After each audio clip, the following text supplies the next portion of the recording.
أعوذ بالله من الشيطان الرجيم بسم الله الرحمن الرحيم.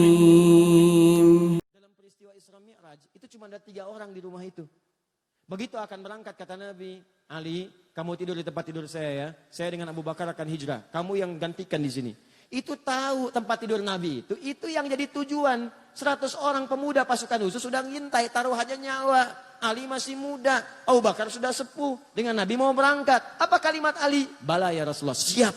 Siap dengan nyawanya. Tidak pernah tertuliskan di buku sejarah manapun Ali protes.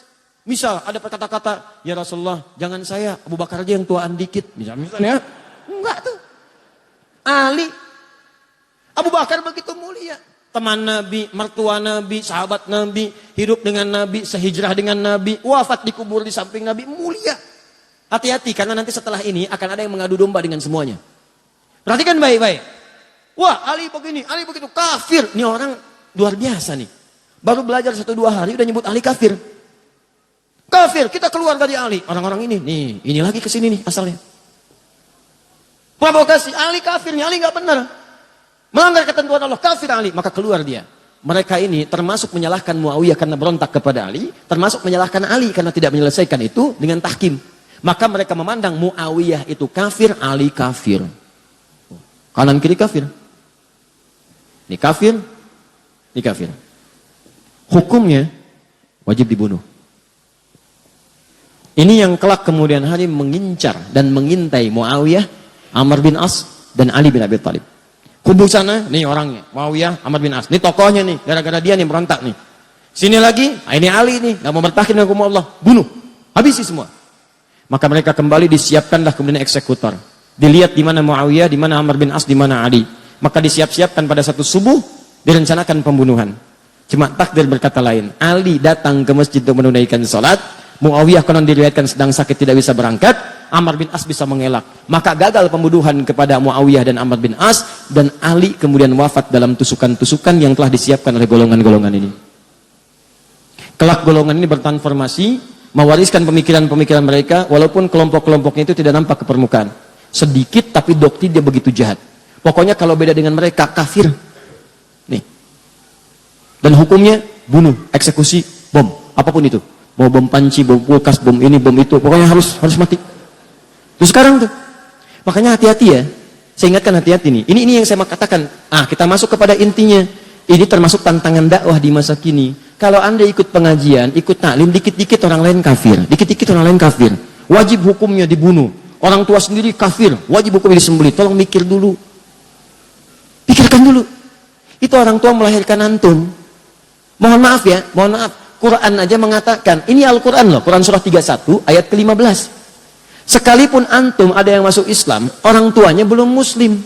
Antum duluan muslim misal, itu tidak boleh Anda menyakiti orang tua dalam urusan dunia. Dalam urusan akhirat silahkan beda-beda. Kalau diajak boleh nolak. Tapi dalam urusan dunia jangan sekali-kali Anda menyakitinya. Apa kata Allah?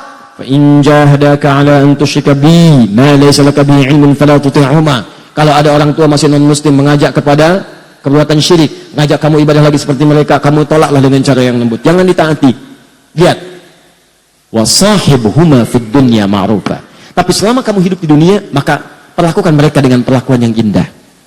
Kalau punya gaji lebih, berikan hadiah. Kalau punya makanan, bagi. Kalau punya rezeki melimpah, bagi. Dan saat itulah doakan kepada Allah supaya mereka mendapat hidayah. Tiba-tiba datang golongan ini mengatakan, kamu muslim ya? Muslim. Orang tua kamu kafir tuh, bunuh. Ini yang bahaya. Halal darahnya, tumpahkan darahnya.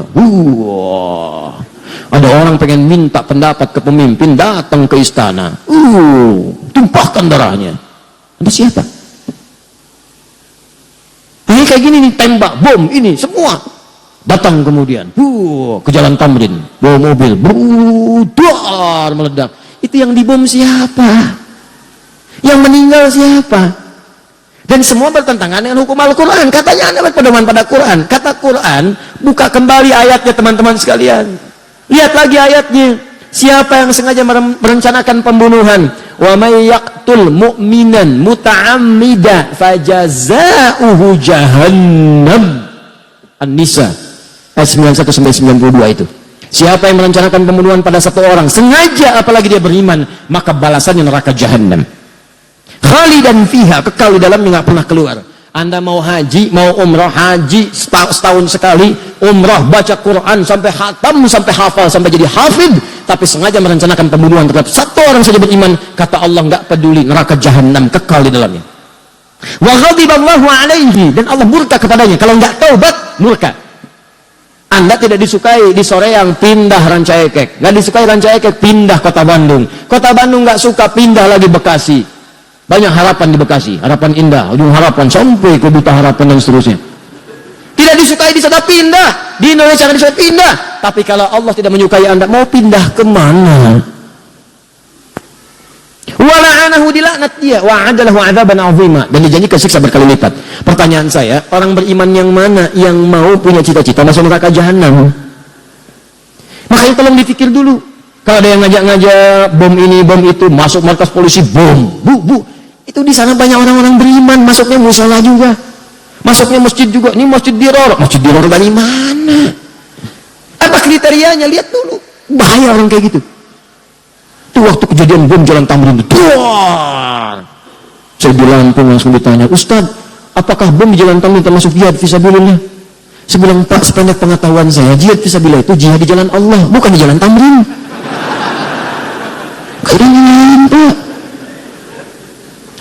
Paham ya?